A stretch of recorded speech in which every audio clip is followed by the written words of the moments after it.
Srpska narodna partija je partija otvorena za sve. Dakle, svi su dobrodošli.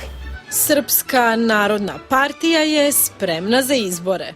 Promenila bih aktuelnu vlast u Srbiji. Dakle, vreme je da na vlast u Srbiji dođu ljudi koji će ovu zemlju voditi tako da će moći da je preporode. Srbiji su neophodni ljudi koji će je izvući iz ambisa u kojem tavori. Ljude očigledno imaju, a program je sledeći. Građani Srbije moraju da imaju posao i platu. Ja apsolutno verujem da Srpska narodna partija može da izgradi takvu Srbiju.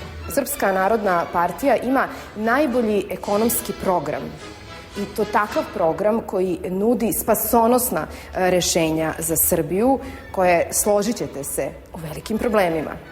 Tu se slažemo. Želim Srbiju u kojoj će nasilnici biti adekvatno kažnjeni. Buba kao zapeta puška. Samo još i te izbore da doživimo. Srbiji su potrebne promene i vreme je da na vlast u Srbiji dođe Srpska narodna partija. Pretendenata na novu vlast srećom uvek ima. I nemojte posle da kažete da nemamo za koga da glasamo.